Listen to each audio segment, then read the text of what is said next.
buat WO, teman-teman yang tidak pakai perjanjian, kalian tuh mundur satu langkah dari kata profesional. Hmm. Dengan adanya perjanjian, kalian itu bisa dilihat klien sebagai seorang yang profesional. Hmm. Ini bukan menyulitkan ya, tapi ini membuat branding kalian juga. Ini untuk kalian kok. Iya, betul. Buat kalian juga, kita kasih tahu ini buat kalian.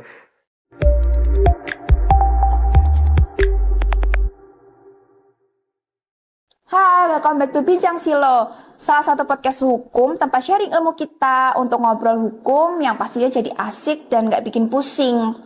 Nah teman-teman, akhir-akhir ini timeline kita tuh lagi sedih banget kan, banyak berita sedih. Salah satunya itu dari kasus penipuan yang dilakukan oleh WO-WO pernikahan. Niatnya kita mau nikah malah jadi musibah. Tapi pertanyaannya, kenapa hal ini tuh terus berulang dan si korban-korban ini tuh cuma bisa menangis tanpa adanya pengembalian uang. Makanya kenapa di diskusi kali ini aku membahas tema ini dengan tujuan supaya teman-teman tuh bisa melek dan tahu gimana caranya menanggulangi modus-modus penipuan ini supaya teman-teman semua nggak jadi korban selanjutnya.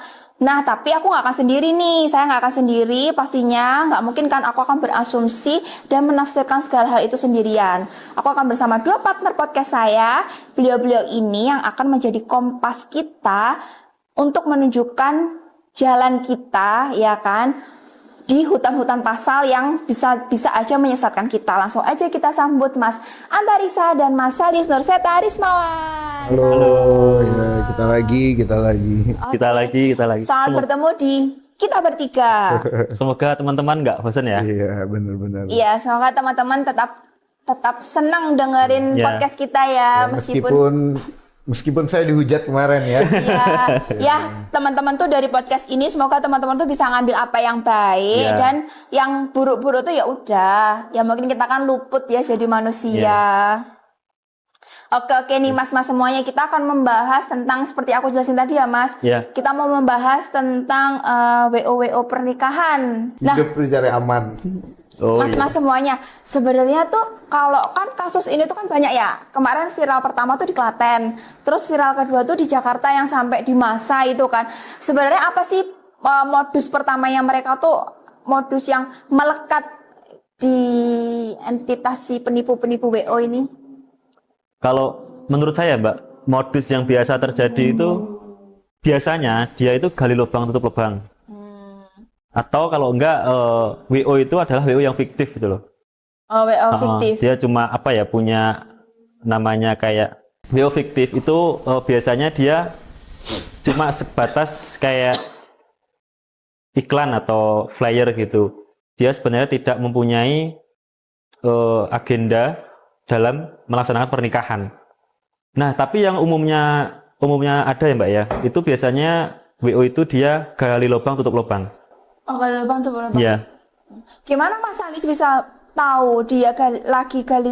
Kan berarti dia punya hutang ya Mas? Iya, nah itu biasanya ya prosedur yang mereka lakukan itu, si vendor ini kan dia dapat klien ya, calon pengantin lah katakanlah yang merencanakan pernikahannya. Nah, calon pengantin ini dia melakukan DP transfer ya Mbak. Biasanya kan kalau kayak gitu kan biasanya transfer dulu ya, nggak mungkin calon pengantin itu langsung bayar lunas ya di Mas Antarisa ya.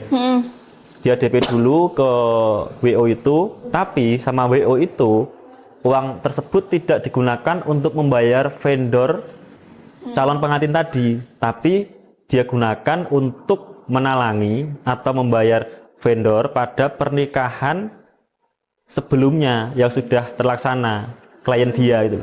Jadi nah gitu, kayak gitu tuh berkelanjutan terus kayak gitu. Modelnya kayak gitu. Modelnya menanggulangi yang belum-belum gitu ya. Ya. Kalau menurut Mas Anta? Jadi kalau yang disampaikan Mas Haris itu salah satu jenis modelnya ya. Jadi ada beberapa jenis model. Pertama yang fiktif, sama yang kedua dia sebenarnya bisa jadi dia WO beneran. Tapi dalam hal penggunaan dananya mungkin dia ada miss. Ya. Nah, kalau WO yang benar-benar fiktif itu sangat mungkin ya, sangat mungkin. Tapi kalau kita melihat dari literasi digital sekarang, mungkin kalau yang benar-benar fiktif itu ya kayaknya nggak, udah Nana sekarang udah pinter lah nyari ya yang benar-benar fiktif tuh kayaknya nggak.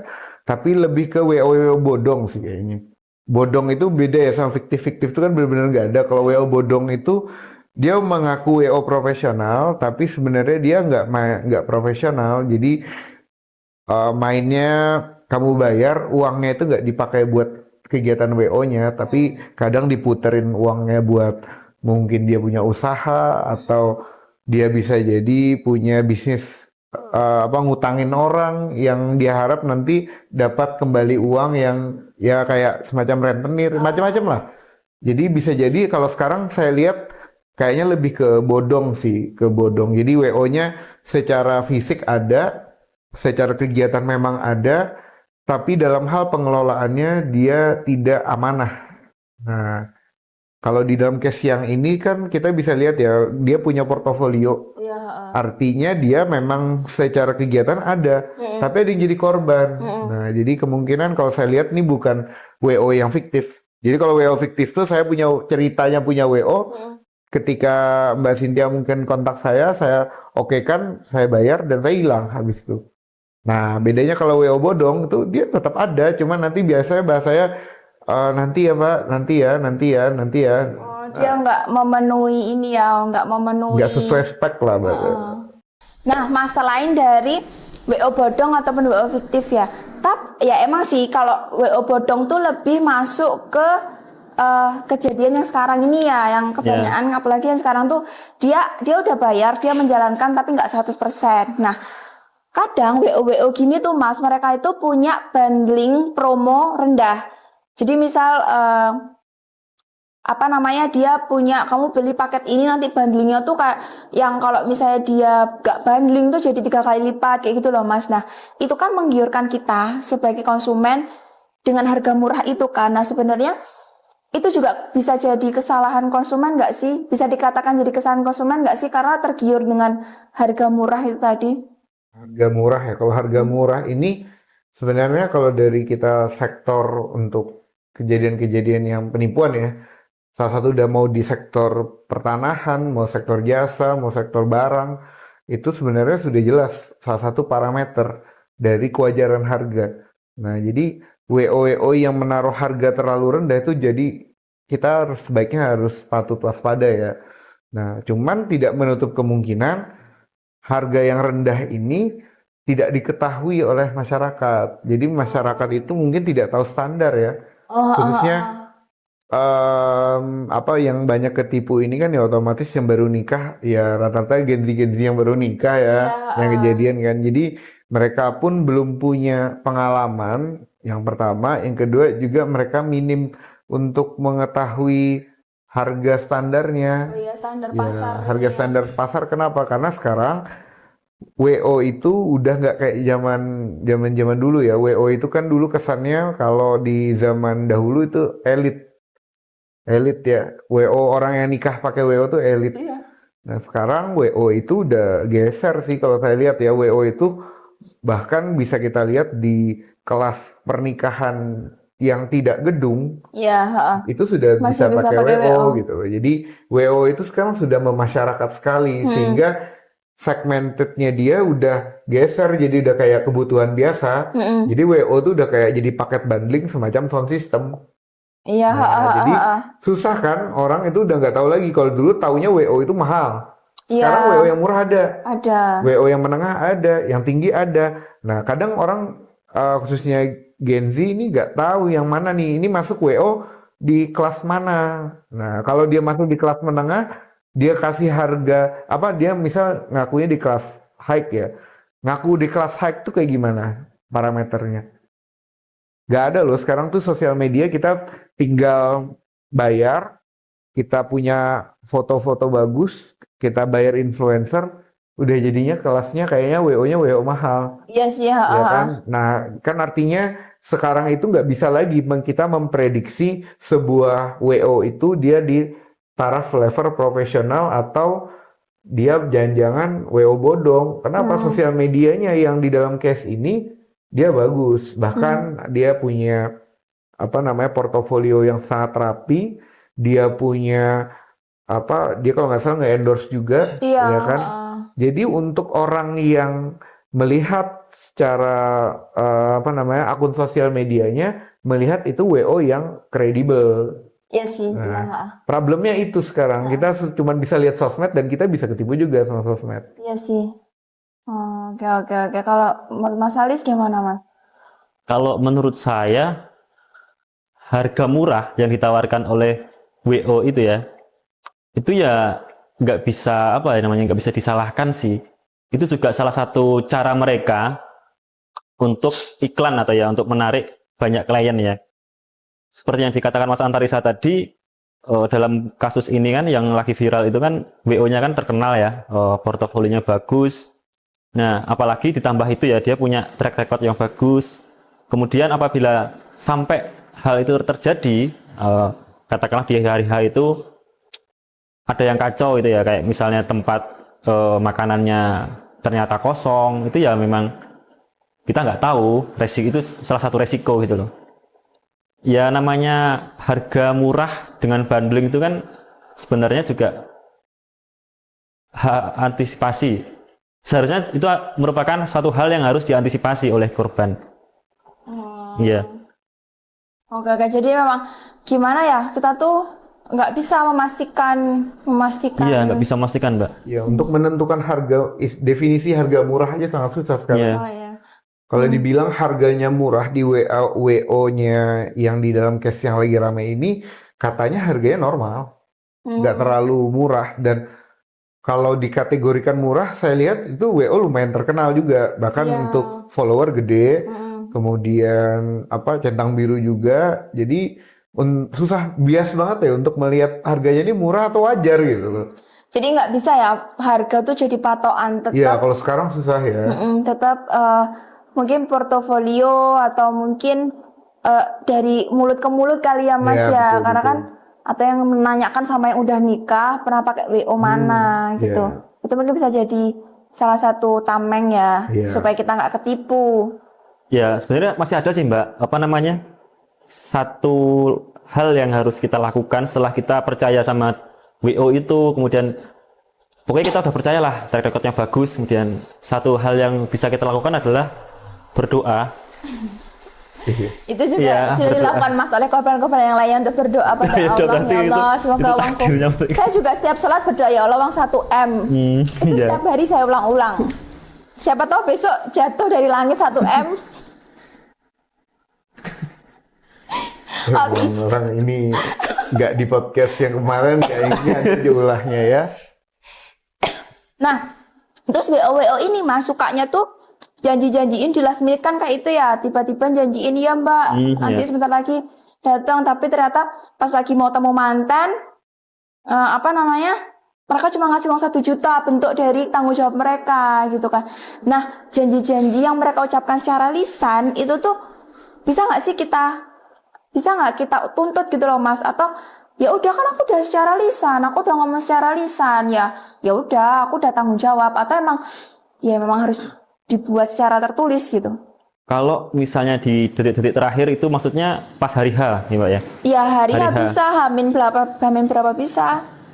Ketika di detik-detik terakhir itu ternyata si WO itu akhirnya memberikan jumlah uang ya, atau dia memberikan pernyataan lisan atau surat pernyataan refund gitu karena dia tidak bisa melaksanakan, ya menurut saya surat pernyataan itu masih masuk ke dalam, kalau misalnya kita mau mengajukan gugatan ya perdata ya Wan Prestasi, itu bisa menjadi bukti awal sih sebenarnya untuk menyatakan bahwa WO itu, kalau kita mau mengajukan gugatan ya, bukti awal kalau WO itu dia ternyata memang melakukan bahan prestasi gitu ya. Tapi kalau kita sebagai korban penipuan atau penggelapan dari WO itu, ketika kita mau mengajukan laporan polisi, itu sebenarnya surat pernyataan lisan atau dia janji lisan untuk mengembalikan uang itu tidak tidak secara otomatis menghapus unsur pidananya mereka. Tetap ya, Tetap lisan bisa tuh masuk itu. nggak bisa jadi apa untuk dasar ya. Iya. Ya, sepakat sih kalau itu kan, jadi kalau kita di sudut pandang hukum itu bilangnya ini kan janji manis ya. Kalau kita bicara tentang pasal penipuan itu kan bujuk rayu, ya kan, bujuk rayu dan kata-kata bohong. Nah, tinggal ditafsirkan aja tuh janji yang dia sampaikan itu adalah sebuah penipuan atau tidak, atau jangan-jangan dia janji keperdataan. Nah, ini mungkin buat teman-teman yang nonton di podcast kita ya. Jadi salah satu trik dari orang-orang yang suka nipu itu kadang mereka berlindung di balik perjanjian. Iya. Nah, jadi sebenarnya ketika mereka menyampaikan secara lisan itu sebenarnya lebih kuat untuk kita pidanakan. Tapi kalau dia sudah bentuk tulisan, nah itu dia rawan untuk dibelokkan ke perdata. Tapi nggak sesederhana itu. Cuman saya bilang dalam prakteknya mereka biasanya berlindung di balik perjanjian itu. Tapi kalau dia menyampaikan secara lisan, itu lebih mudah diolah dari sisi pidananya. Karena perjanjian yang dibuat kenapa sih orang nipu tuh kadang buat perjanjian? Ya supaya mereka berlindung, nggak bisa dikenakan pidana. Padahal tidak seperti itu. Kita harus melihat secara objektif apakah memang ada kebohongan di situ atau tidak. Karena penafsirannya bisa jadi kalau perjanjian ini adalah sebuah alat untuk dia melakukan tipu muslihat. Nah, jadi kenapa orang itu percaya dengan kitab atau percaya dengan kebohongannya si pelaku? Ya gara-gara ada selembar kertas ini. Iya. Nah, gara-gara ada si kertas ini, aku percaya sama kamu, gitu. Tanpa ada kertas ini, ya aku nggak akan percaya. Maka kertas yang namanya perjanjian ini bisa ditafsirkan sebagai sebuah bentuk sarana dia melakukan tipu muslihat. Jadi belum tentu orang yang berlindung di perjanjian itu akan selamat. Nah, saya yakin di WO ini juga dia pasti punya kontrak mungkin ya. Mungkin ya, saya belum lihat dokumen-dokumennya kan. Jadi saya yakin mereka punya kontrak lah, karena saya lihat juga WO-nya lumayan gede dan yang dia handle juga orangnya juga lumayan di kelas-kelas atas ya. Saya lihat harganya kan bukan harga WO murah ya. Harganya kalau saya lihat berapa ya? Mungkin ada tapi ada juga yang terlampau murah ya. Karena saya dengar ada yang korban-korban yang dapat harganya terlalu di bawah. Iya, makanya itu. Dan itu nggak normal, dan ada juga harga yang normal. Jadi kan macam-macam ya harganya tuh. Jadi kalau nggak salah dia modusnya pakai promo. Iya, Jadi makanya paket bundling gitu jadi kan. ada promo, nanti kalau udah lewat masanya dia hilang promonya. Iya, Nah, ketika promo itu disinyalir ini untuk nutupin uang-uang yang kemarin. Katanya sih kayak gitu. Sedangkan yang nggak promo itu dirunningkan untuk benar-benar dijalankan WO-nya. Kenapa? Ya faktanya mereka punya projectnya real dan memang ada yang nikah pakai jasa dia dan berhasil. Iya, Nah, tapi ada juga yang ketipu. Iya. Nah, ini loh yang menurut saya ini sebagai sudut pandang kita advokat, ini sebuah modus yang baru. Jangan-jangan ini adalah sebuah skema Ponzi. Iya. Kan Ponzi kayak gini ya. Jadi dia menjalankan yang satu. Kenapa sih orang tertarik sama skema Ponzi ya? Karena dia dapat uang. Tapi dari mana uangnya? Dari ngambil dari orang lain yang jadi korban. Nah, bisa jadi ini sebuah skema Ponzi, atau ya tadi uangnya dia bayar kan nggak ada ya orang pakai WO itu 1 bulan sebelum acara, nggak ada. Nggak ada, pasti Biasanya 1 setahun. tahun ya kan, atau mungkin berapa bulan sebelumnya. Nah, uang yang mepet-mepet ini uang yang dipakai dalam jangka waktu 1 tahun ini nggak dia pakai langsung, bisa jadi dia alihkan ke mungkin dia trading ke kripto, atau mungkin dia pakai di investasi yang lain, sehingga ketika hari H ternyata tidak bisa dia balikan uang itu. Disinilah namanya kalau di orang kepuntal ya, jadi kayak iya, kayak waduh, ceklong gitu kan. aku udah mau bayar venue tapi uangnya belum ready. Nah, uniknya di dalam case ini yang viral itu kemarin kan gedungnya ada kan? Ada. Ya kan, gedungnya ada, cuman cateringnya nggak ada makanannya kan? Nah, berarti ini bedanya sama yang tadi Mas Ali sampaikan, yang WO fiktif. Kalau WO fiktif itu sampai gedung-gedungnya nggak ada. Jadi memang benar-benar habis bayar hilang orangnya. Kalau ini kan masih ada ya, bahkan masih masih ada gedungnya kan. Nah, berarti ya kemungkinan dia kayaknya bisa jadi lebih ke nggak sesuai aja peruntukan dana yang dibayarin kliennya. Iya sih. Karena tuh memang WO sekarang itu Mas, mereka tuh kadang tuh paket bundling sebusana, MUA-nya. Terima beres berarti ya? Ada yang terima beres, ada yang cuma WO-nya nanti kerjasama nggak gitu kan. Biasanya kan kadang calon pengantin tuh dari WO dulu, nanti diarahkan nih, aku biasanya kerjasama sama MUA ini, sama catering ini. Nah itu dari WO nakal ini dia nggak ngebayarin ke ke ini ya, ininya, ke sub-subnya itu ya. sub-subnya itu makanya. Jadi kita sekarang tuh nggak bisa ngebedain Mas mana yang asli dia nipu, mana yang kalau zaman dulu kan nipu aja. Nah tapi sekarang ini dia menjalankan kewajibannya, tapi dia juga nipu. Nah kalau misalnya nih dibawa ke ranah hukum nih kejadian kayak gini, ini dia itu lebih ke wan prestasi atau ke penipuan penggelapan. Terus di mana? Maaf Mas. Terus di mana batasnya? Ini bisa dilarikan ke wan prestasi, ini bisa dilarikan ke penipuan penggelapan.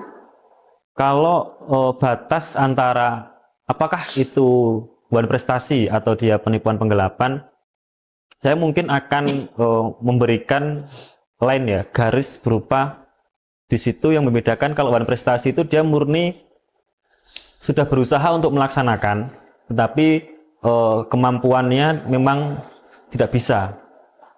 Kemudian kalau yang yang penipuan Mbak, untuk penipuan penggelapan itu dia terdapat niat jahat dari awalnya gitu.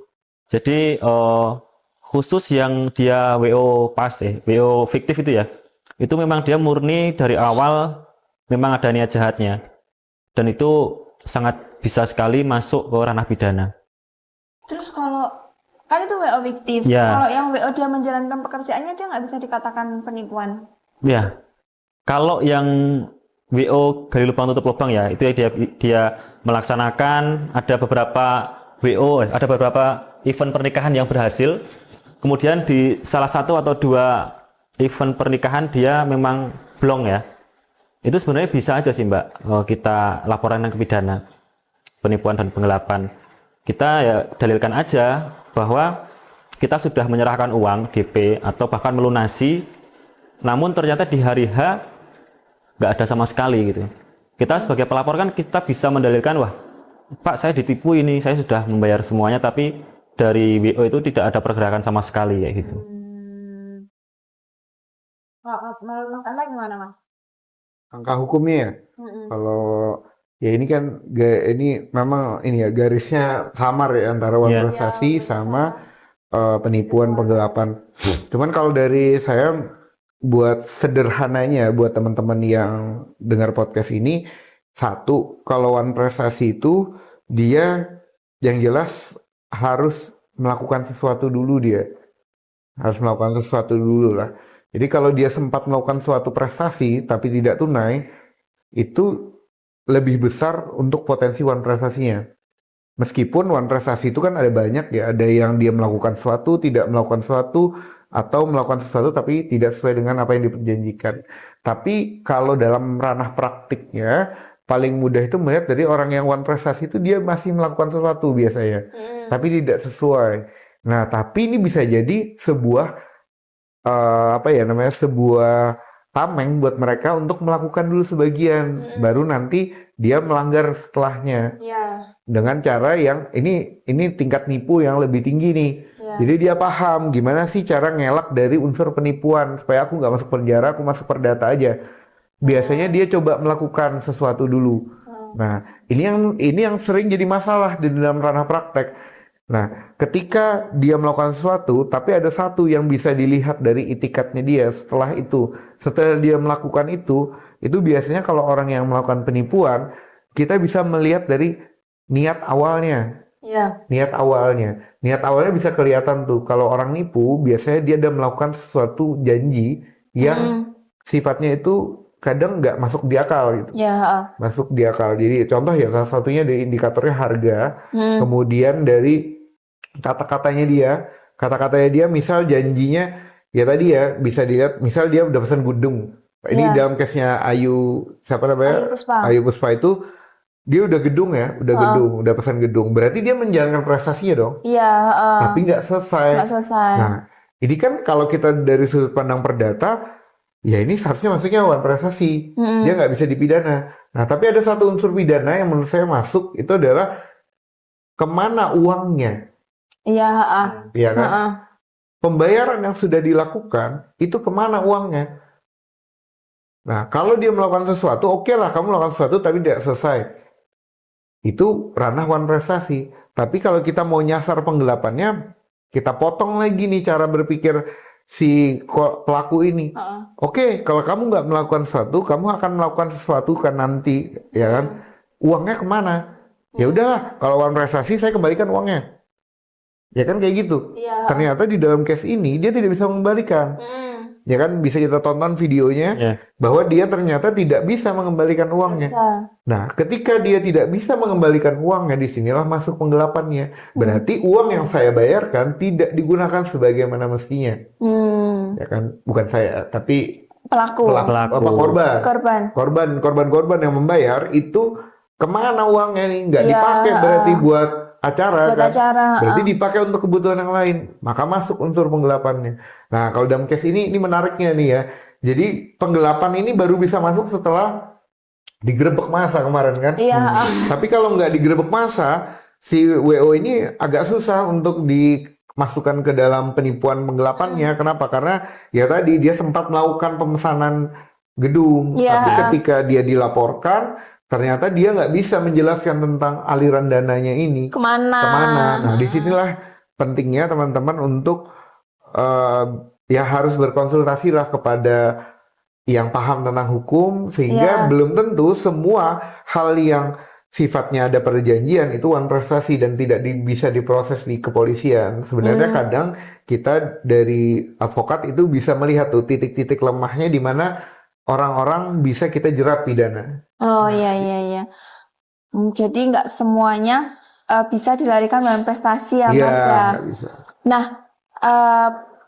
pikiran dan isu-isu yang beredar di masyarakat itu bahwasanya kalau misalnya kita kepidana, ya sudah kamu akan menghukum badan orang ini, kamu nggak akan dapat ganti rugi. Tapi kalau kamu mau ganti rugi ya kamu ke perdata. Nah sebenarnya di era sekarang ini yang ya lo penipuan tuh kayaknya udah jadi fenomena gunung es ya. Nah itu tuh apa namanya? Gunung es apa bro? Itu kayak biasanya nulis paper tuh loh, fenomena gunung es. Tahu nggak? Tahu. Aku nggak tahu ya. Dulu skripsi nggak nulis itu? Fenomena gunung es. Oh nggak ya. Beda kayaknya. Kita doang yang sama. Oh ya beda. Oke. Kan kalau penipuan tuh banyak banget ya Mas. Nah terus masa ya penipuan masuk penjara, terus mereka masih bisa dapat pemotongan itu kan bebas bersyarat kayak gitu-gitu. Dari segi sini, apakah selamanya kita tuh pidana, kita tuh kalau mau ngelapor pidana supaya dia jera, bisa nggak sih kita udah ngelapor pidana, tapi kita minta uang kita kembali? Polisi bisa nggak? Atau aparat penegak hukum bisa nggak untuk mengupayakan hal itu? Kalau ini sudah dilaporkan pidana ya? Sudah dilaporkan gitu Mas? Sebenarnya dari penyidik atau polisi itu tidak bisa memaksa pelaku untuk mengembalikan uang ya. Tetapi di dalam tahap penyelidikan dan penyidikan itu kan ada namanya restoratif justice ya Mbak ya. Di situ masih bisa diupayakan tentang perdamaian. Nah nanti pelaku itu kan pasti akan dipanggil ya. Kemudian korban juga apakah akan diselesaikan secara kekeluargaan atau dari korban ingin melanjutkan ke tahap selanjutnya. Nah itu tergantung masing-masing sih. Tapi untuk upaya mengembalikan uang sebenarnya masih ada Mbak. Masih ada jalurnya lah gitu. Oh masih bisa diupayakan ya. Tapi kalau banyak gitu Mas? Apanya yang banyak? Uangnya atau korbannya? Korbannya banyak. Ya kalau korbannya banyak, susah juga mau mengembalikan ya mereka. Gimana dia cara mengembalikan? Ya sudah, laporkan aja, dilanjutkan aja. Nggak kembali dong uangnya? Nggak kembali. Resiko sih itu. Ya mau gimana lagi ya? Oh pasrah ya. Kalau Mas Antarisa gimana Mas? Ya kalau ngelihat case-nya di case ini kita berbicara korbannya banyak, ya kan. Jadi kalau disinyalir itu saya baca tuh sekitar 20 M. Iya. 20 M tuh bukan angka yang sedikit ya. Iya itu uang kalau ditumpuk untuk seberapa penipuan ya. Nah 20 M ini kalau saya baca dan saya ikuti video-video yang beredar, ternyata dia hanya punya sebuah aset jaminan berupa rumah dan itu katanya pun masih KPR. Dan nominalnya itu kalau nggak salah ya sekitar 500 juta rumah KPR. Nah, kalau 500 juta dengan 20 M asetnya dia, berarti ya kita nggak bisa nutup ya. Kalau kita bicara, oke, kamu ketika sudah hukum pidana, itu banyak masyarakat yang memahami bahwa itu udah selesai, dia cuma dihukum fisiknya aja. Ya. Nah, padahal tidak sesederhana itu. Ketika pidana terbukti, maka orang itu bisa tetap dituntut keperdataannya. Karena apa? Karena hukum pidana itu adalah hukum publiknya, masalah dia dengan negara. Ya. Ketika perdata itu tetap masalah dia dengan negara itu sudah selesai, tapi dia masih punya nih masalah dengan si personnya secara keperdataannya, itu masih bisa kita ngajukan gugatan dengan bukti bahwa sudah ada putusan pidana sebelumnya. Itu sudah lazim dilakukan kita dari advokat kepada para pelaku-pelaku sejenis ya. Nah, cuman ini yang perlu menjadi perhatian adalah tentang kapasitas asetnya. Apakah bisa menutup kerugian atau tidak? Contoh, di dalam case ini misal dia satu orang ya, satu orang dia kehilangan duit 60 juta. Itu perlu dipertimbangkan tuh. 60 juta ini dengan biaya perkara, dengan dengan kondisi keuangannya dia, itu nutup apa enggak? Itu satu. Tapi kalau dalam case ini kan 20 M. Iya. Nah, ini kita lihat ternyata asetnya nggak nutup misal. Nah, ini yang menjadi permasalahan dalam praktiknya. Kenapa? Karena kondisi-kondisi demikian pernah terjadi di beberapa case sebelumnya. Case yang paling terkenal adalah case-nya First Travel. Iya. First Travel itu kalau kita bicara mekanismenya itu nanti mereka akan dilarikan ke mekanisme kepailitan. Ya, jadi karena kalau di mekanisme perdata biasa agak susah, tapi kalau dengan mekanisme kepailitan mungkin lebih mudah ya. Kenapa? Karena dia bisa dijatuhkan sita umum. Iya. Tapi ini kan belum tentu bisa dipahami masyarakat secara umum ya. Secara kita hanya meluruskan persepsi di masyarakat tentang pidana itu cuman hukuman badan. Habis itu saya nggak bisa kembali. Ya nggak sesederhana itu. Tergantung case by case. Nah tapi kalau di dalam case-nya Ayu Puspita ini dia katanya cuma punya 500 juta. Katanya. Kan? Dan itu dalam bentuk rumah. Gimana pengembaliannya? Ya ini yang menjadi masalah. Iya. Kalau di kasusnya First Travel, ketika sudah diputus, dipilotkan dan dibagi hartanya, bundel pilotnya, ternyata hartanya tidak cukup juga untuk membagi ke semua korban. Ya udah, kita nggak bisa apa-apa. Faktanya memang kayak gitu. Di kasus First Travel nggak semua bisa kembali, walaupun bisa dikembalikan sebagian gitu. Sebagiannya berapa? Tergantung dari aset yang dimiliki oleh si pelaku. Nah masalahnya lagi kalau di dalam case kayak gini kemarin saya baca bahkan uang di rekeningnya dikit banget tuh katanya infonya ya. Nah ini apakah disengaja dilakukan peralihan aset atau tidak? Nah ini yang perlu menjadi perhatian teman-teman. Apakah ini kondisi deadlock? Ya enggak. Kalau saya berpendapat enggak deadlock banget. Masih Kita bisa explore. Explore kemana? Ke tindak pidana pencucian uang. Oke lah kalau uang kita nggak balik, tapi kita sikat habis lah. Kita sikat habis artinya jangan cuman di penipuannya aja. Kalau kita bicara penipuan, ya nanti dia hukuman diakumulasi dia berat lah. Tapi coba bisa nggak disasar ke pencucian uangnya? Nah ke pencucian uangnya siapa tahu bisa dapat di tracking aset-asetnya. Kenapa? Karena apa gunanya dia dihukum maksimal tapi masih punya uang banyak di luar. Yaitu sama kayak prinsip orang dia nipu 20 M, bagi aja setiap tahun dia digaji di dalam penjara, sama aja kan? Sama. Nah, ini perlu perhatian bagi korban-korban, itu jangan cuma berhenti sampai situ. Kita harus kalau bisa di-track, kita coba ke arah tindak pidana pencucian uang, karena konsep pencucian uang itu adalah follow the money. Jadi dilihat arus uangnya kemana. Nah kalau bisa ternyata bayangkan 20 M kemana? Masa yang menguap ke udara? Anggaplah dia pakai buat biaya hidup atau biaya biaya bahasanya tuh bahasa umumnya biaya entertain. Nggak bakal habis 20 M. Nggak mungkin sih. Nggak mungkin. Itu pasti akan jadi suatu barang, suatu aset yang menurut saya bisa habis kalau 20 M. Iya. Nah makanya di sini perlu kecerdikan dari aparat penegak hukum untuk melihat potensi-potensi seperti ini dan dibantu oleh kita untuk advokat untuk mencoba melihat potensi yang mana kita bisa maksimalkan. Jadi jangan mudah pasrah juga sih kalau dari saya kayak gitu. Iya ya. Karena kayaknya lebih efisiensi TPPU ya Mas ya, karena Ya. daripada kepailitan. Ya, bisa menggunakan mekanisme itu. Karena ya ini tuh apa namanya? Dia tuh nipu untuk suatu usaha gitu loh. Bisa Iya. ya bisa ini mudah banget untuk dilarikan ke TPPU. Gampang banget. Tinggal kita belikan tanah aja udah selesai. Tanahnya di atas namakan jangan dia, di atas namakan mungkin adiknya, mungkin ibunya, Itu gampang tetap banget. bisa. Mas, Kalau follow prinsip follow the money bisa. oh bisa ya, maksudnya jadi takutnya teman-teman di luar sana kan, tapi itu tanahnya dibuat beli adiknya kok, tapi atas namanya adiknya gitu, tetap bisa ya kalau kita udah masuk di TPPU. Iya. Tapi itu TPPU. Kalau penipuan biasa nggak bisa. Nggak bisa. Makanya ini perlu Diperluas. perlu disikat di berbagai macam sisi. Kenapa? Karena ini sudah terlalu. Kalau ini dibiarkan, bayangkan nanti kalau korban-korban yang lain ini melihat bahwa wah udah ternyata dia masih anak-anak kok di penjara. Wah ini kasihan korbannya. Kita sikat aja ibaratnya tuh udah masuk kita miskinkan. Iya.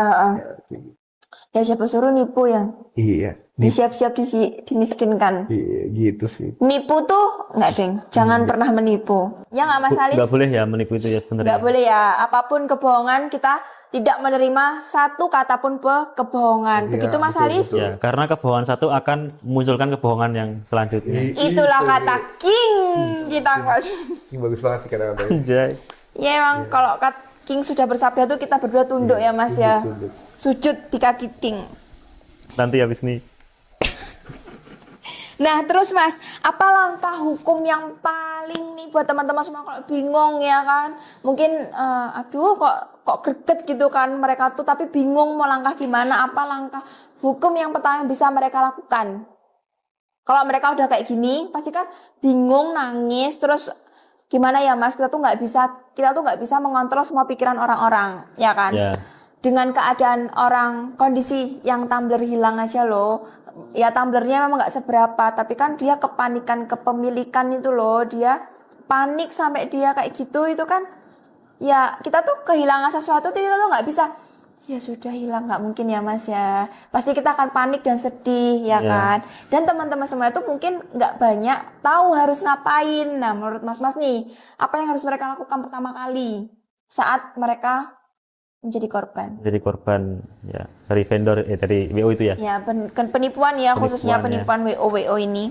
Ya kalau dia jadi korban ya alangkah baiknya orang kalau posisi bingung itu kan pasti ya Mbak ya. Untuk berpikir susah ya. Ya mungkin alangkah paling awal banget ya mungkin bisa diskusi lah sama keluarganya. Gimana ya enaknya gitu. Pasti dari salah satu keluarga itu kan pasti akan mempunyai ide yang bagus gitu. Kalau nggak punya ide gimana? Kalau misal aku sedih, aku juga semua ya. Iya aku juga habis ketipu gimana? Pasti ada lah, apalagi itu anak kan ya yang mau nikah, orang tuanya pasti ada, ayah. Kalau orang tua yang mau nikah 2 kali, ya nggak boleh gitu. Janda dan duda tuh masih punya hak untuk menikah lagi loh. Kamu nggak boleh. Maksudnya bukan yang masih terikat perkawinan kan? Enggak, aku baru bilang loh janda dan duda. Ya siapa tahu kan orang tuanya janda, terus mau menikah lagi. Oh, nggak boleh kita mengurangi HAM orang lain. Oh iya. Ya langkah yang bisa dilakukan ya konsultasikan lah ke orang yang konsultasikan ke ahli hukum atau advokat gitu, pengacara. Gimana sih Mas? Oh, aku punya permasalahan seperti ini. Aku rencananya mau nikah dengan calonku tanggal segini, tapi ternyata blong Mas gitu.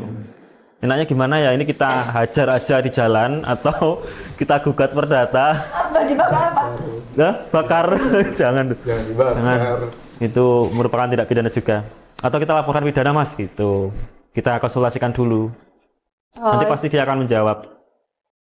Oh, jadi Mas Halis menyarankan ya langkah keluarga dulu.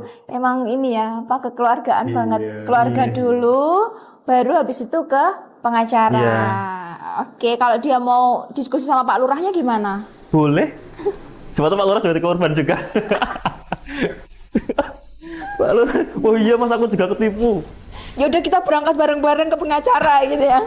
Bakar. Enggak deh, kayak kalau Mas Antariksa nih kalau kedatangan, ya udah kita yuk langsung beli bensin, langsung berangkat ke rumah WO-nya, kita bakar rumah WO-nya. Enggak, saya baik hati sih. Saya baik hati. Enggak boleh kayak gitu ya. Iya. Gak boleh, kita tuh gak boleh jadi orang jahat. Nggak boleh jadi orang jahat. Kita harus jadi orang baik. Kita terlahir untuk jadi orang baik. Iya. Dan mati jadi orang baik. Iya. Mati syahid kita. Syahid. Gimana kok Mas Anta gimana? Kalau saya pertama teman-teman Ini langkah hukum ya Mas. langkah hukum ya. Langkah hukum pertama itu adalah teman-teman buat dulu kronologi pertama ya. Mas, kalau orang Buat nangis-nangis dulu terus dia kronologi. tulis bahwa pada hari ini. Bukan, maksudnya bawa dulu kronologi untuk diceritakan ke orang yang paham. Kenapa? Kadang kalau nangis doang kita nggak paham, Bingung ya. bingung. Ini yang terjadi sering. Yang penting poin-poinnya aja ya. Poin-poinnya kayak mau ngapain kayak. Ya makanya saya selalu bilang dalam kondisi apapun kalian harus belajar menulis gitu. Iya. Oh iya. Supaya karena kita bayangkan ya, kita tuh bukan seorang peramal, advokat itu. Ketika orang datang nangis tidak jelas, belum siap secara kondisi, dia konsultasi, itu akan bias faktanya. Iya. Iya sih. Kayak kemarin mas ya, pagi-pagi itu ada orang datang cerita langsung nangis ya. Kita bingung kan ya Kita gimana. bingung kan mau mendengarkan Oh, oh. tangisannya, Iya. mau mencatat apa yang dicatat orang nangis terus gitu. Nah makanya saya pertama adalah tenang dulu, buat kronologi dulu lah. Buat kronologi gak usah panjang-panjang, maksudnya poin-poinnya masalahnya apa, Iya. apa. Tenangkan dulu, baru langkah berikutnya adalah konsultasi kepada orang yang tepat. Nah bisa jadi dia adalah APH, misal aparat penegak hukum, bisa jadi polisian, atau yang kami rekomendasikan ya adalah advokat di sini. Kenapa? Karena kalau dari sudut pandang saya pribadi itu melihat bahwa orang-orang yang menjadi korban itu kadang juga berpotensi salah langkah. Salah langkah Ini ya. jadi nonton. Salah langkah biar saya adil juga, saya lihat RT juga gitu. Mohon maaf, tadi nggak adil dikit. Nggak apa-apa. Iya. Ini nggak ada yang marah kan kalau kita kayak gini kan? Iya. Gak ada dong. Ada. Kita kan aman, kita kan fair. Man. aman. Oke, jadi kayak gini nih. Kadang bisikan, oke lah, saya sepakat ya untuk diskusi dengan keluarga. Tapi kadang di sini masalahnya yang kita ajak diskusi ini kadang punya ide atau wangsit yang menurut saya tidak oke. Ya. Kenapa? Karena memang mereka paham tapi tidak komprehensif. Ya, betul. Nah, paham lah, misal ada yang menyarankan kita datengin mau apa? Minta Kita uangnya gorok. kembali. Nah, khawatir saya itu adalah mereka terjebak di dalam skemanya penipu. Contoh, oke datang, nah, bapaknya misalnya, wes kita datangi, datengin. Bapak maunya apa? Uang, kami minta uangnya kembali. Oke, uangnya kembali. Dikasihlah uangnya sebagian. Ini kan triknya penipu Iya. ya. Karena penipu-penipu ini lebih pintar daripada yang ditipu. Iya, emang betul-betul. Penipu sekarang tuh melek hukum loh, Mas. Penipu online. Penipu lebih melek hukum nih di sini. Kayak dikasihlah uang. Berapa dulu yang ada lah, terserah. Berapa dulu, pokoknya kembalikan katanya. Oke. Tak kembaliin lah 10 juta, 20 juta, 30 juta. Kembali. Ya, oke Pak. Ini saya berjanji nanti saya akan kembalikan sisanya akhir tahun. Atau berapa bulan, atau bulan depan. Oke, kita tanda tangan dulu ya Pak, hitam di atas putih. Nah, sudah selesai tuh. Nah, Jadi apa? Jadi perdata. Nggak bisa Jadi diapa-apain. bahkan mereka mungkin akan membuat bentuknya formatnya pengakuan utang. Nah. Dan ini akan merepotkan saya kalau ketemu case kayak gini. Walaupun kita bisa masih menyasar dengan penggelapan dengan teknik yang lain ya. Tapi maksud saya ini salah satu poin yang seharusnya tidak usah dilakukan gitu. Iya. Kalau teman-teman datang ke orang yang paham, teman boleh. Boleh, semua boleh asal paham dan Asal tidak paham. menjerumuskan. Iya, boleh ya konsultasi sama teman Boleh. yang paham hukum ya. Teman online pun boleh. Teman online boleh. yang penting jangan penipu online. Jangan penipu online. Nah, jadi setelah teman-teman konsultasi kayak gitu, nanti teman-teman akan mengetahui bahwa ternyata ada do and don'ts-nya ketika terjadi kondisi kayak gini. Nah, ini yang tidak didapatkan kalau teman-teman ya tadi konsul ke keluarga. Dan kalau teman-teman mau konsul ke keluarga, itu jangan action deh dulu. Oke, konsul nggak ada masalah, tapi jangan action langsung. Action secara hukum. Kenapa? Khawatirnya tadi salah langkah hukum. Oh iya. betul. Kalian boleh konsultasi, tapi untuk sekedar membagikan cerita aja Yeah. gitu. Ketika mau action hukum, teman-teman harus pertimbangkan. Jangan sampai langkah yang diambil ini akan membuat permasalahan jadi lebih rumit. Iya, betul. Contoh, ketika terjadi kayak gitu, kita cuma bisa gugat perdata. Dan konteks gugatan perdata agak semakin susah ketika orangnya ini tidak punya perjanjian. Misal awalnya tidak ada perjanjian, atau misal dia bikin perjanjian utang piutang itu, kita bicara tentang eksekusinya lagi Iya. panjang. Mungkin kita bisa main lebih ngepres dengan cara laporan polisi dan kemudian didamaikan di restoratif justice untuk pengembalian haknya. Nah, itu kan mungkin bisa dilakukan. Tapi ketika ini salah langkah strategis kita sebagai advokat bisa jadi keganjal karena masalah-masalah kayak gini. Ada pergerakan-pergerakan di luar dari arahan ketua gitu loh. Betul Iya sih ya. itu. Gerakan-gerakan tambahan. Iya. Sebenarnya nanti maaf. Gerakan-gerakan tadi bareng, Tadi gerakan-gerakan. bareng. Maaf. Oh iya ya. Waktu di sana tadi ya? Jadi Apa? Waktu di sana apa? Enggak. Enggak. Jadi gerakan-gerakan tambahan tadi Iya. yang bikin kita advokat jadi kerepotan. Nah, jadi solusi langkah hukum yang paling tepat adalah konsultasi dulu sebelum mengambil tindakan hukum. Nah, konsultasi kemana? Ya ke advokat. Kalau saran saya, kalau mau konsultasi ke kepolisian boleh, tapi menjadi catatan bahwa ranah advokat itu kalau dari sudut pandang saya pribadi, kita bisa lebih luas memandang masalah.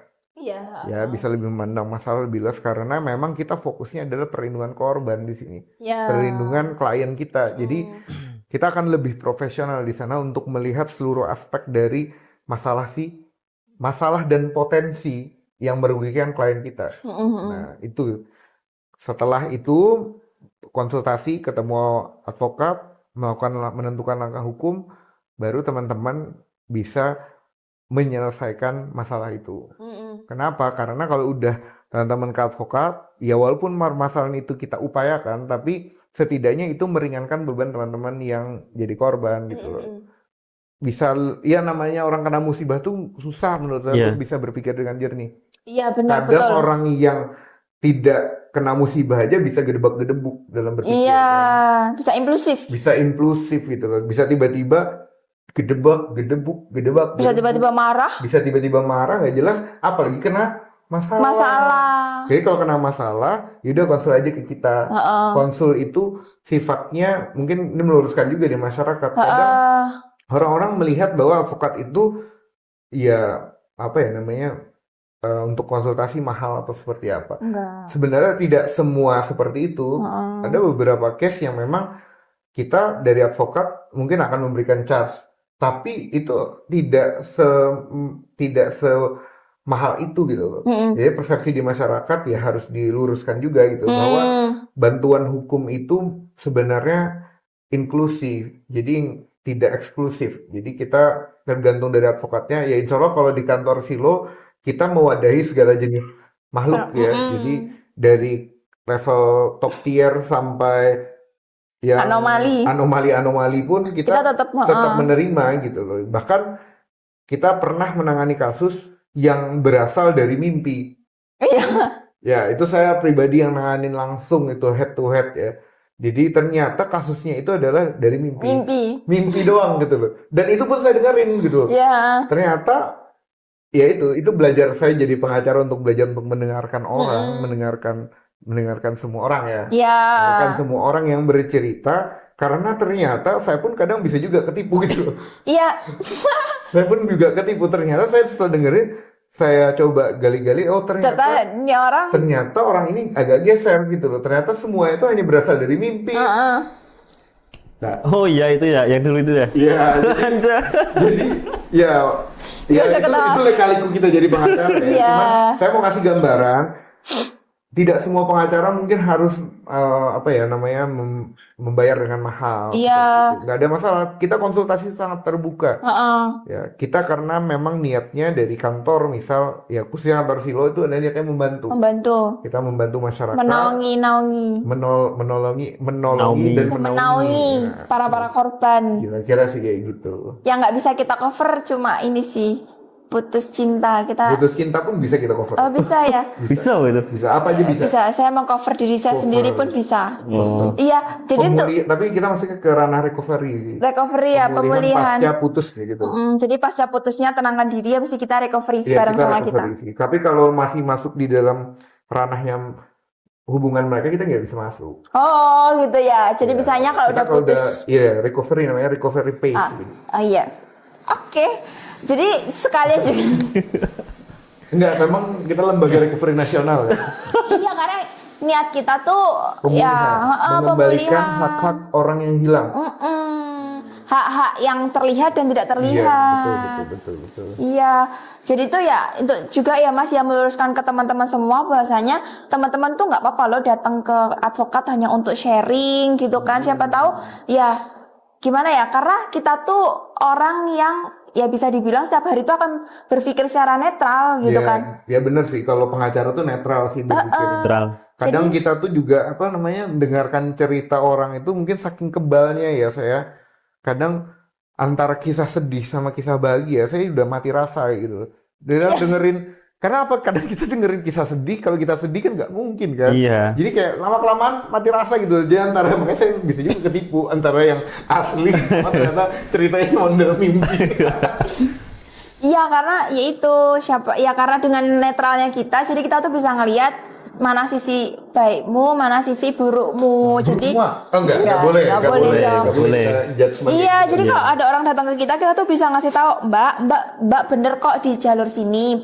Mbak, tapi Mbak ada salah di jalur sini. Kan kadang kalau kita ngasih minta advice ke temen tuh kadang, iya kamu tuh bener, nggak apalagi dikasih tahu. Kalau keluarga ya, kalau keluarga Iya. pasti Iya. belain anaknya. Iya, apalagi kalau kita minta advice ke temen karib atau ke pasangan tuh kan masih kayak, iya kamu tuh salah gitu kan. Gitu, karena kan Teman karib. Teman karib. Teman karib, iya. iya teman karib, teman yang dekat banget. Oh. Teman kandung. Teman kandung, Oh. ada ya teman kandung sekarang ya. Baru tahu ya. Kirain cuma- Ya nanti kita belajar ya apa istilah-istilah Gen Gen Z. Z. Oke. Boleh. Dicatat Mas, dicatat. Nanti saya catatkan di sini. Ujiannya loh kita. Iya. Kita mulai dari awal podcast jadi terus kan. Iya, nanti tanggal Oke. 31 Desember kita nggak selesai kita harus ujian Gen Iya, Z. jadi tanggal 31 selesai tidak selesai harus dikumpulkan. Masalah- Paham nggak? Masalah juga ikut ujian kan? Ikut lah. Itu makanya gitu Nanti lah. lah, nanti saya share Oke. setelah podcast ini. Nah, terus masalah semuanya kan dari tadi kan kita membahas kalau di Ayu Puspani kan dan di WO ya Mas. Kebetulan saya banyak tahu. Mbak Karena- WO. Hah? Mbak WO. Iya. Punggawa WO si keluarganya dia. Iya. Nah itu tuh nggak ada Mas WO yang pakai perjanjian. Mereka tuh kebanyakan ya saya nggak tahu ya, tapi yang saya temuin tuh mereka nggak pakai perjanjian. Jadi Mbak saya mau janji saya mau nikah tahun ini, saya mau pakai Mbak. Ya udah nanti langsung dibikin janji temu untuk fitting, janji temu ini semuanya, wedding dan lain-lain untuk TM. Nah gitu tuh kan jadi kan jarang ya kayaknya WO yang pakai perjanjian gitu. Nah menurut Mas semuanya dengan kasus WO yang sudah bermiliar-miliar ini bagus nggak kalau misalnya pakai perjanjian? Ini ahli perjanjian nih. Iya. Enggak. Kalau bikin perjanjian itu saya merem. Udah ACC nih Sin. Kalau menurut saya ya, memang yang saya temuin tuh jarang Mbak yang pakai perjanjian tuh. Kayak kontrak gitu kan ya. Tapi mereka sebenarnya bisa berjalan akhirnya yaitu karena atas dasar kepercayaan sih Mbak. Mungkin dia referensi dari temennya yang udah nikah pakai itu. Kemudian, oke lah aku pakai punya temenmu gitu. Yang udah terpercaya, akhirnya jalan juga. Tapi ada yang referensi juga atau dia cuma nemu di Instagram kemudian sepakat pakai itu, akhirnya ketipu itu. Nah, itu salah satu resiko sih. Kalau selama ini saya mengalami sendiri. Bukan ditipu ya, maksudnya Ya, teman saya, saudara saya sih, Mbak. Itu dia menikah, ya aman-aman aja sih. Karena dia memang dapat referensi dari saudaranya ya. Nah, untuk teman-teman di luar sana, apakah kontrak atau perjanjian itu perlu? Ya, sesuai kesepakatan teman-teman sama WO aja sih. Perlu nggak dibikin perjanjian gitu? Kalau teman-teman percaya, ya tanpa ada kontrak, ya nggak apa-apa gitu. Kalau merasa teman-teman lebih aman pakai kontrak, ya minta sama WO, yuk kita bikin kontrak gitu. Iya, nama saya minta sama Allah WO-nya. Iya, gitu sih. Masukin, minta sama Allah. Kalau menurut Mas Antariksa? Ya kalau saya parameter ya, kalau nggak ada perjanjian tuh biasanya WO-nya kurang profesional. Tapi ini saya nggak mengecilkan apa namanya, tidak mengecilkan WO yang tidak buat perjanjian. Tapi saya kasih insight beda deh buat sudut pandang WO ya. Buat WO, teman-teman yang tidak pakai perjanjian, kalian tuh mundur satu langkah dari kata profesional. Dengan adanya perjanjian, kalian itu bisa dilihat klien sebagai seorang yang profesional. Ini bukan menyulitkan ya, tapi ini membuat branding kalian juga. Ini untuk kalian kok. Iya, betul. Buat kalian juga, kita kasih tahu ini buat kalian. Kalian akan terlihat profesional. Bayangkan orang yang bayar kalian itu akan mempertanyakan keprofesionalan kalian hanya dari sebuah ide nih, ngobrol doang nih. Apa bedanya saya ngobrol sama orang angkringan gitu loh? Iya sih, iya, nggak ada. Cuman saya beli nasi kucing udah selesai, enggak gitu. Ini acara yang spesial dan besar gitu. Saya harus mendapatkan semua yang sesuai dengan apa yang saya harapkan. Kan kayak gitu sudut pandang pembeli. Nah, dengan adanya perjanjian ini akan menjadi profesional. Nah, jadi buat teman-teman yang melihat fenomena kejadian WO tadi ya disampaikan, memang prakteknya banyak yang tidak pakai kan? Iya. Tidak ada yang tidak pakai, ya udah.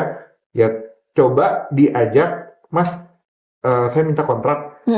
Saya rasa mereka tidak akan kesulitan kok buat kontrak sederhana. Iya. Tapi mungkin teman-teman nggak ditawari ya, apa teman-teman nggak minta juga.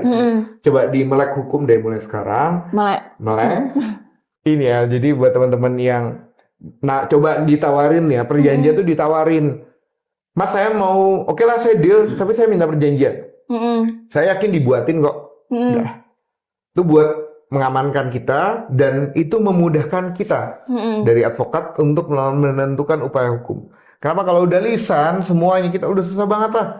Ibaratnya zaman sekarang itu apa-apa udah kita bicara tentang dokumen, kita udah bicara tentang apa paperless macam-macam. Yang penting adalah dulu. Iya. Banyak banget tuh loh mekanisme yang ada sekarang memudahkan kita, ya setidaknya ada dokumen yang di sign, ditanda tangan di situ. Iya kayak ini yang event Siksorogo kemarin kan aman karena itu contoh case ya. Jadi ketika terjadi apa-apa ya selembar kertas waivernya Siksorogo itu mengamankan event itu gitu loh. Padahal kalau kita bicara, ada nggak sih yang baca sebenarnya waiver sebanyak itu tulisan? Nggak ada. Nggak ada. Tapi dengan tanda tangan waiver itu sudah sebuah namanya indemnitas, dia melepaskan tanggung jawab tuh. Jadi ada kerelaan di situ. Nah, saya itu dari sudut pandang betapa pentingnya kita untuk menerapkan hukum di kehidupan kita sesederhana mungkin. Apalagi ini menentukan, ini adalah sebuah event yang tidak diulang-ulang gitu loh. Kan pernikahan tuh sakral ya. Jadi dia buat event segede itu, dia buat tanpa ngomong, cuma sekedar ngomong, saya rasa itu kurang bijak. Iya. Jangan dihujat lagi, tolong. Jadi ya ini kan insight aja saya untuk teman-teman. Tidak menjelekkan WO yang tidak pakai perjanjian, tidak. Saya cuma kasih insight ini juga buat kalian. Siapa tahu teman-teman ya mau berkenan pakai perjanjian ya monggo. Kalau enggak usah. Saya dukung juga kalau nggak usah. Nggak apa-apa ya. Kita cuma menganjurkan, tidak memaksa. Siapa tahu teman-teman WO di sana yang ada ngelihat terus tercerahkan, oh iya kayak perjanjian itu mengamankan aku ya monggo. Tapi ya contoh nih ya, Mak, kita parkir aja pakai karcis. Iya, dan itu kan klausa baku. Itu karcis itu sebenarnya kan perjanjian. Masa ya kita kalah sama tukang parkir gitu loh. Nah, itu sederhananya kayak gitu. Kenapa penting lah? Pentingnya perjanjian ya, semuanya itu ya nggak usah 10 halaman lah, 3 halaman yang penting-penting aja gitu. Sepakat. Nah, terakhir nih Mas, kan sekarang tuh udah sisa-sisa Gen Z yang belum nikah nih ya, seperti saya. Nah, apa? 3 tips untuk teman-teman Gen Z di luar sana supaya mereka nggak ketipu WO.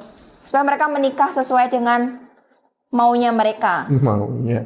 Iya kan WO tuh wedding dreamnya mereka Iya. dicurahkan ke WO. Ya, sebelum teman-teman di luar sana meminta tips dan trik untuk memilih WO, ya alangkah baiknya punya calon dulu nggak sih? Yang pertama, Benar. calon. Ya bener sih Mas. Nah, ngapain gitu loh, mau nikah sama siapa kalau punya Iya calon sih, tuh? benar. Tips yang pertama dari Mas Alis, punya calon. Nah, itu satu. Yang kedua Mas, Yang kedua ya, kalau misalnya mau pakai WO, dia harus cek sih legalitas WO itu. Apakah dia minimal apa ya? Minimal apa Mas Antariksa? Minimal CV atau barangnya kit? ada sih. Iya, maksudnya WO-nya kita bisa lihat fisiknya kan. Iya, fisiknya ada ya. Nah, itu. Kemudian yang kedua, yang ketiga Mas. iya. Kan yang pertama punya calon. Oh iya, lupa. Yang ketiga, Yang ketiga, Yang kedua tadi, cek apa ya? Cek legalitasnya lah. Ada izin berusahanya enggak gitu loh. Jangan cuma dari Instagram ya. Maksudku, ya dari Instagram boleh kalau itu memang terpercaya ya. Udah banyak berhasil dia menangani pernikahan gitu. Kemudian yang ketiga ya Mbak ya. Ketiga, mungkin ketika teman-teman mau melakukan transfer DP ya, atas nama siapa itu mungkin bisa dicek sih namanya. cek nama rekening ya. Iya, namanya. Oh iya ya, udah pernah dilaporkan jadi penipu atau Iya, belum? bisa cek di mana sih biasanya kita itu? Di web. Web. Cek nomor Web ya rekening. bisa ya. Get kontak juga bisa nggak? Oh bisa, kalau get kontak tuh ngecek nomor kita Mas, bukan nomor rekening. Maksudku di nomor rekening itu kan tertulis tuh namanya siapa. Oh terus kita cek di get kontak Iya. namanya. Nggak bisa Mas, get kontak itu ya harus ada nomor WA-nya. Kalau Nomor cek WA.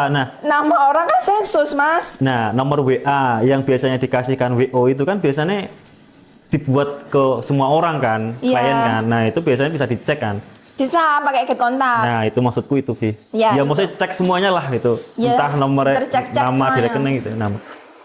Kemudian yang ketiga, Sudah Mas, itu tadi tiga. yang keempat, Mas, tambah kan satu tiga lagi. aja. Tambah satu lagi. Maro. Ya satu lagi apa Mas? Ya, kalau bisa seperti yang disampaikan Mas Antariksa itu pakai kontrak. Iya, pakai kontrak. Kalau Mas Antar diambil ya. Yaudah, saya tiga. Tiga. Yang satu gak usah saya sebut tadi ya. ya punya calon, nggak punya lagi calon ya nggak mikir bisa ya. nikah. Yang pertama, karena Gen Z ini sekarang sudah anak sosmed banget, ya kan. Jadi dia apa-apa approve-nya by sosmed. Saya sepakat untuk cek sosmednya. Cek sosmednya sampai ke dalam-dalam, karena saya yakin Gen Z bisa melakukan itu dengan baik. Ya profiling Profiling orang, oke juara ya. satu. Bisa bukan situ ya? Bisa Juara ya? satu, bukan bisa, tapi juara satu. Oke. Itu yang paling mudah kalian bisa lakukan. Yang kedua adalah setelah dicek, datanglah secara fisik ketemu orangnya. Oh, harus Oke, tatap jangan muka ya. cuman sekedar chat WA. Kenapa rata-rata WO itu juga nggak di daerah jauh-jauh lah. Ya carilah Rata-rata BO. WO itu rata-rata ya, kalau acaranya di Jogja, pada WO-nya orang Jogja juga. Iya, Biasanya kayak gitu, iya. jarang yang sampai acara di Jogja, WO dari Jakarta jarang, setahu saya. Walaupun mungkin ada ya. Nah, tapi yang itu harus dilakukan. Artinya dia setelah kontak, dia ketemu langsung. Ketemu langsung bisa dilihat kok. Udah kelihatan kok. Bukan mau penipu. Iya, kalau WO profesional tuh dia bisa dilihat dari bagaimana dia presentasi ke klien, bagaimana dia menangani handling kita sebagai customer, itu udah kelihatan. Ya. Dan yang ketiga, coba dilihat bagaimana mekanisme dia tentang pembayaran. Yang terakhir itu adalah cek dia pakai kontrak atau tidak. Tadi sama ya, udah boleh lah ya saya. Tapi yang dipastikan lagi itu adalah tentang mekanisme pembayaran. Nah, WO yang profesional biasanya dia pembayaran nggak langsung full payment. Biasanya mereka mungkin 50% atau ada down payment 20%. Itu bisa dilihat dari situ. Artinya mereka nggak BU. Iya benar. Nggak Kalau ngejar yang ya Mas. nggak ngejar. Terus nanti dilihat dari teknis mekanisme pembayaran. Betul. Nah, dari mekanisme pembayaran ini bisa dilihat pembayarannya kemana rekeningnya. Rekening pribadi kah, rekening PT. Nah, ini kan kalau yang profesional biasanya kadang ke PT. Ya. Atau mungkin ke pribadi. Nah, kalau pribadi ini dilihat apakah ownernya langsung atau jangan-jangan orang lain gitu. Ya, Nah, jadi betul. memang kita fungsinya datang langsung ini kita biar bisa diskusi tentang teknisnya Iya. seperti apa.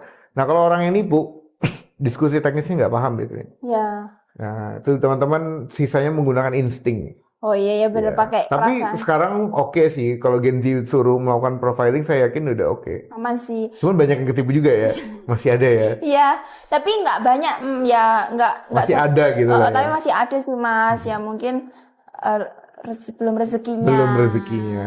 Oke Betul, gitu betul. ya. Jadi ya makasih ya Mas-mas semuanya nih, sangat sangat bermanfaat ya ilmu kali ini. Ilmu selain menanggulangi cara pernikahan, kita juga menanggulangi sebelum pra pernikahan ya kan. Selain Iya. dengan perjanjian pranikah, kita juga cara gimana kita memilih WO. Supaya semoga ilmu yang disampaikan Mas Antariksa, Mas Salis itu bermanfaat untuk teman-teman semua yang mau mencoba untuk menikah, ya kan? Mau untuk menikah dan menggunakan WO gitu ya Mas-mas semuanya. Ya. Ada nggak sih Mas WO yang menyiapkan sekaligus include sama jodohnya? Ada. Wah, ada. Nanti bisa tolong kasih saya Ada. kontaknya. Iya, oke. Bukan buat saya. Oh, Saya buat siapa? ada lah. Teman. Oh. Bukan. Oke, makasih ya mas-mas semua Ya. atas waktunya sudah membagi sharing ilmu bersama teman-teman Bincang Silo. Next kita akan ketemu di podcast selanjutnya. See you. Sampai jumpa. See you. Dadah dulu.